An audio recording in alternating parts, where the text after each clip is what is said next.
আমার মন্ত্রণালয় বা আমার সচিব কর্মকর্তাদের কিছুই করার নাই, সব করবেন মাননীয় প্রধানমন্ত্রী শেখ হাসিনা। তিনি আমাদের মন্ত্রী। আমরা শুধু বিস্তারিতভাবে জানতে চাই কোথায় কি সমস্যা আছে, যেগুলি প্রধানমন্ত্রীর সাথে আলাপ করে আমরা যেটা প্রধানমন্ত্রী যে সময়টা দিতে পারেন না, প্রধানমন্ত্রী যে তার এলাকার মানুষের প্রতি যে শতভাগ মনোযোগ, 17 কোটি মানুষের দিকে মনোযোগ দেওয়ার কারণে অপূর্ণতাদের যেটুকু থাকে সেটাকে আমরা মাননীয় প্রধানমন্ত্রীকে সাহায্য করার জন্য মূলত তার একজন কর্মী হিসাবে, তার একজন ভ্যানগার্ড হিসাবে তাকে সে অপূর্ণ কাজটুকু আমরা অ্যাড্রেস করার জন্য আপনাদের হাজির হয়েছি। মাননীয় প্রধানমন্ত্রী আজকে বিশ্ব নেত্রী।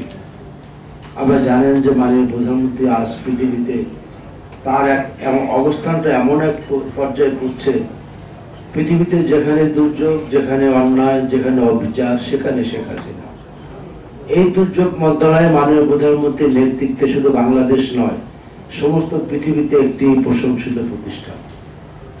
বাংলাদেশকে যেমন দুর্যোগ মন্ত্রণালয় অত্যন্ত প্রশংসার সাথে দুর্যোগ মোকাবেলা করছে, ঠিক সাথে সাথে পৃথিবীর যেখানে আপনার কয়েকজন তুরস্কে কয়েকজন আগে বন্যা হয়েছে, মাননীয় প্রধানমন্ত্রীর নির্দেশে আমরা সেখানে সাহায্য দিয়েছি।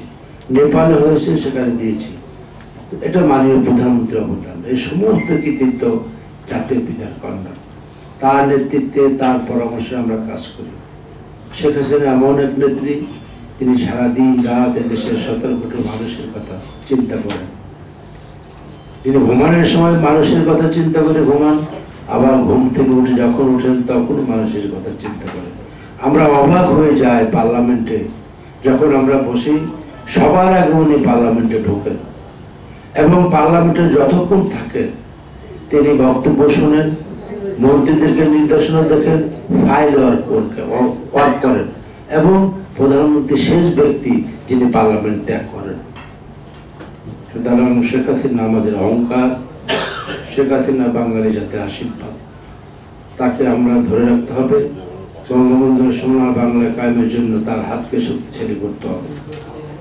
আজ পৃথিবীর সমস্ত বিশ্ব যারা পৃথিবীকে আজকে চালনা করতেছে, তারা শেখ হাসিনার নেতৃত্বে প্রশংসা করে। আপনারা জানেন ওবামা যখন প্রেসিডেন্ট ছিল আমেরিকার, দক্ষিণ আফ্রিকা বলেছিল যে তোমরা যদি উন্নয়ন করতে চাও শেখ হাসিনাকে অনুসরণ করো, বাংলাদেশ অনুসরণ করো।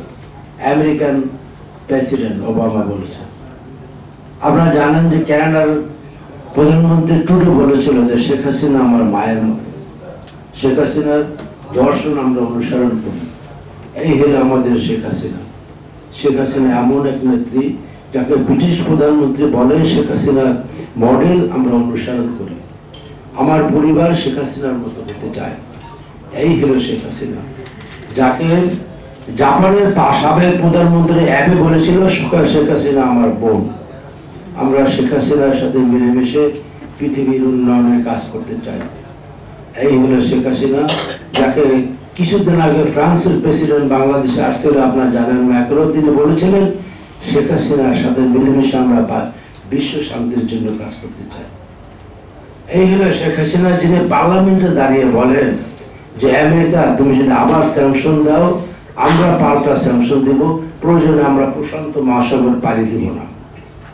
এই কথা বলার সাহস পৃথিবীতে দ্বিতীয়ত কেউ নাই, সমস্ত পৃথিবীতে। এই হলো আমাদের নেত্রী, যিনি সারাদিন রাত মানুষের জন্য কাজ করতেছেন এবং এই জন্য অনেক ঝুঁকি নিয়ে তিনি আমাদের জন্য কাজ করতেছেন। আজকে প্যালেস্টাইনের কথা বলেন, পৃথিবীর কোন লোক কথা বলার মতো নাই, অনলি শেখ হাসিনা, যিনি ওআইসিতে তাদের পক্ষে বলেন, পার্লামেন্টে তাদের পক্ষে দাঁড়িয়ে নিন্দা প্রস্তাব করেন এবং পৃথিবীর মানুষকে প্যালেস্টাইনের পক্ষে ঐক্যবদ্ধ থাকার বলেন। সেই হলো শেখ হাসিনা, যিনি যখন ইউক্রেনের প্রেসিডেন্ট কিছুদিন আগে জার্মানি তার সাথে দেখা করতে আসছিল, তখন বলছিল দেখো তোমার বিরুদ্ধের পক্ষে কথা শোনার জন্য তোমার সাথে আমি বৈঠক করি না, আমি বলছি কিভাবে তুমি যুদ্ধ বন্ধ করবো সে প্রক্রিয়া তোমরা বাইর করো। তোমাদের জন্য আমরা কষ্ট পাচ্ছি, সমস্ত পৃথিবীর মানুষ কষ্ট পাচ্ছে, যুদ্ধ করে কোনোদিন কোনো সমাধান পায়। সুতরাং আমরা গর্বিত যে আমরা এমন এক নেত্রী পেয়েছি যিনি শুধু বাংলাদেশের নয়, বিশ্ব নেত্রী। যাই হোক, আমরা আবার বলি শেখ হাসিনা বাংলাদেশের আশীর্বাদ। তিনি আমাদের অহংকার, তাকে আমাদের ধরে রাখতে হবে যে আমরা যে যেখানে আছি তাকে সাহায্য করতে হবে। তাহলেই বঙ্গবন্ধুর স্বপ্নের সোনার বাংলা, শেখ হাসিনা সোনার স্মার্ট সোনার বাংলা আমরা কায়েম করতে পারবো।